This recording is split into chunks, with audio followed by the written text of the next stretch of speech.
Assalamualaikum warahmatullahi wabarakatuh. Shalom, Om Swastiastu, Namo Buddhaya. Perkenalkan, nama saya Elsa Khairunisa, NPMB 1A 091102, mata kuliah Perancangan Undang-Undang, kelas B, dengan dosen mata kuliah Bapak Ari Wiryadinata, SHMH. Di sini saya akan mereview jurnal yang berjudul Konsistensi Pembentukan Peraturan Daerah Berdasarkan Hierarki Perundang-undangan dalam Perspektif Politik dan Hukum. Pemerintah daerah merupakan perpanjangan tangan dari pemerintah pusat untuk menjalankan roda pemerintahan guna mencapai tujuan bernegara. Dalam mewujudkan pemerintahan daerah yang efektif dan juga harmonis, diperlukan peraturan daerah yang sejalan dengan substansi materi, hak asasi manusia atau HAM, kepentingan umum, dan juga tidak bertentangan dengan peraturan yang berada di atasnya. Penyerahan sebagian besar kewenangan pemerintahan kepada pemerintah daerah telah menempatkan pemerintah daerah sebagai ujung tombak pembangunan nasional, dalam rangka menciptakan kemakmuran rakyat secara adil dan juga merata. Untuk pembahasan yang pertama yaitu peraturan daerah sesuai dengan hierarki perundang-undangan. Sebelum itu, adakah baiknya kita mengetahui terlebih dahulu apa itu peraturan daerah. Peraturan daerah adalah peraturan perundang-undangan yang dibentuk oleh Dewan Perwakilan Rakyat Daerah atau DPRD dengan persetujuan bersama kepala daerah, gubernur, atau bupati dan wali kota. Peraturan daerah itu terdiri menjadi dua, yaitu peraturan daerah provinsi dan juga peraturan daerah kabupaten atau kota. Untuk pembedanya yaitu peraturan daerah provinsi itu berlaku di daerah provinsi dengan dibentuk oleh DPRD dan juga bersama gubernur. Sedangkan peraturan daerah kabupaten atau kota itu berlaku untuk kota atau kabupaten tersebut, di mana peraturan tersebut dibentuk oleh DPRD kabupaten atau kota dengan persetujuan bersama bupati atau wali kota. Nah, untuk materi muatan peraturan daerah itu sendiri adalah seluruh materi muatan dalam rangka penyelenggaraan otonomi daerah dan juga tugas pembantuan dan juga menampung kondisi khusus daerah serta penjabaran lebih lanjut peraturan perundang-undangan yang lebih tinggi. Peraturan daerah atau Perda itu berlaku setelah diundangkan dalam lembaran daerah. Perda disampaikan kepada pemerintah pusat paling lama 7 hari setelah Perda tersebut telah ditetapkan. Nah, untuk perda yang bertentangan dengan HAM ataupun bertentangan dengan peraturan yang lebih tinggi tersebut, maka perda tersebut dapat dibatalkan oleh pemerintahan pusat. Pada pasal 18 ayat 6 Undang-Undang Dasar 1945 menyatakan bahwa pemerintah daerah berhak menetapkan peraturan daerah dan juga peraturan-peraturan lain untuk melaksanakan otonomi daerah dan juga tugas pembantuan. Nah, dalam kaitan ini, maka sistem hukum nasional memberikan kewenangan atributif kepada daerah untuk menetapkan perda dan juga peraturan daerah lainnya, dan perda diharapkan dapat mendukung secara sinergitas program-program yang telah ada. Perda sebagai salah satu peraturan undang-undang nasional memiliki landasan konstitusional dan juga landasan yuridis. Dengan diaturnya kedudukan perda di dalam Undang-Undang Dasar 1945 pada pasal 18 ayat 6, Undang-Undang Nomor 12 Tahun 2011 tentang pembentukan peraturan perundang-undangan, Undang-Undang Nomor 23 Tahun 2014 tentang pemerintah daerah, termasuk perundang-undangan tentang daerah otonomi khusus dan juga daerah istimewa, sebagian dari lex specialis dari Undang-Undang Nomor 23 Tahun 2014.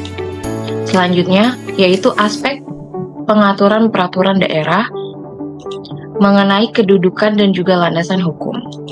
Sesuai asas desentralisasi, daerah memiliki kewenangan membuat kebijakan daerah untuk mengatur urusan pemerintahannya sendiri.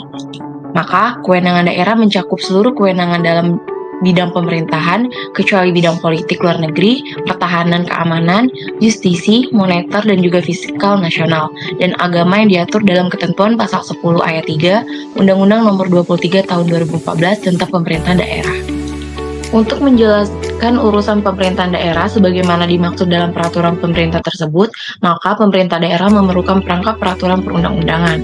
Sehingga ketentuan konstitusi tersebut dipertegas di dalam Undang-Undang Nomor 12 Tahun 2011 pada pasal 7, yaitu pertama, Undang-Undang Dasar Negara Republik Indonesia tahun 1945, kedua, ketetapan Majelis Permusyawaratan Rakyat atau ketetapan MPR, yang ketiga, undang-undang atau peraturan pemerintah pengganti undang-undang, yang keempat, peraturan pemerintah, yang kelima, peraturan presiden, Yang keenam, peraturan daerah provinsi, dan yang terakhir atau yang ketujuh yaitu peraturan daerah kabupaten atau kota.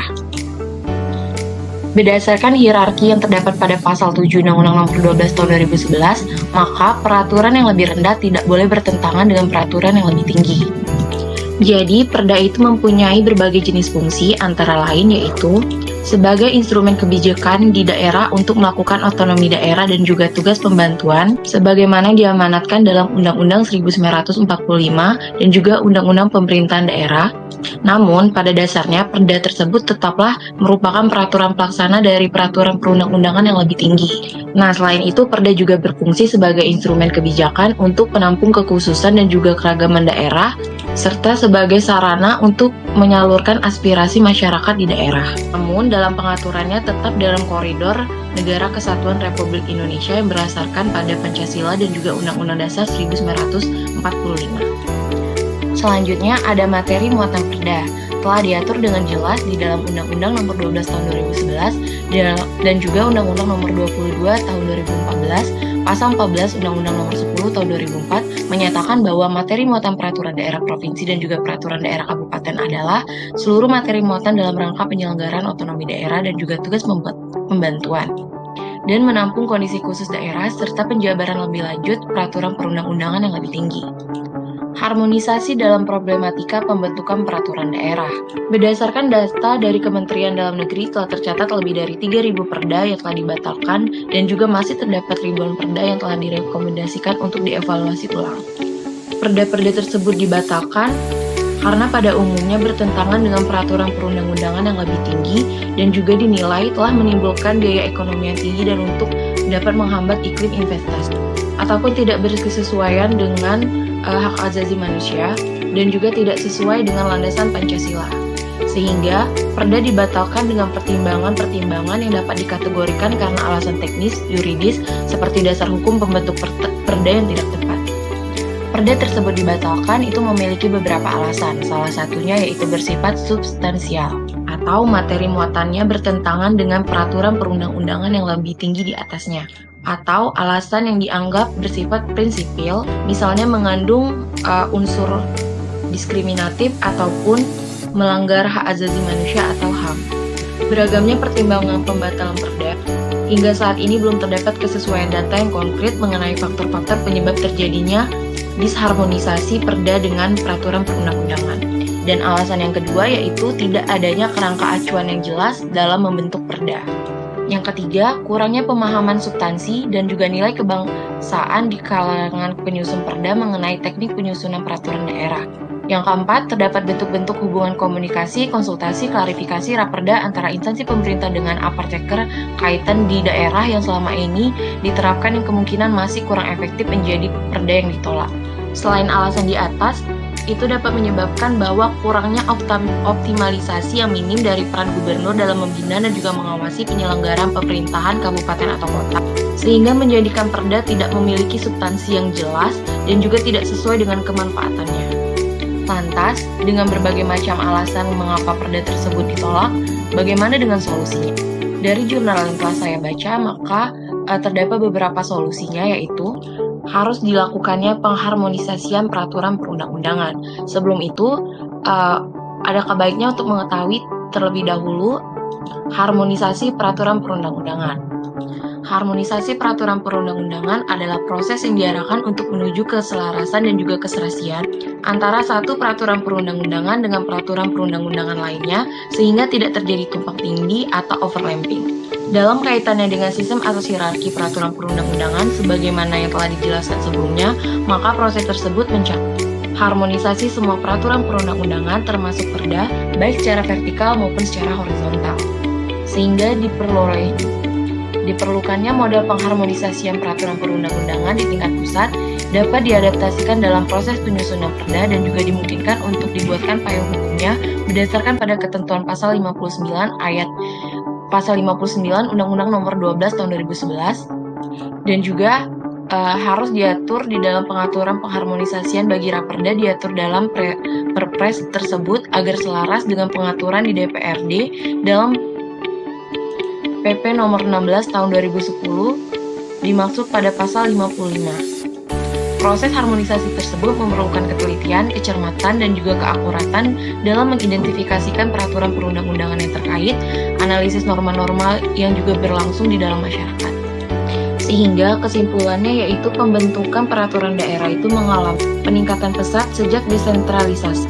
Dengan diberlakukannya Undang-Undang Nomor 23 Tahun 2014, perubahan dari Undang-Undang Nomor 32 Tahun 2004 tentang pemerintah daerah, namun diperoleh gambaran umum perda-perda yang telah dibentuk dipernyatakan dari segi kualitas.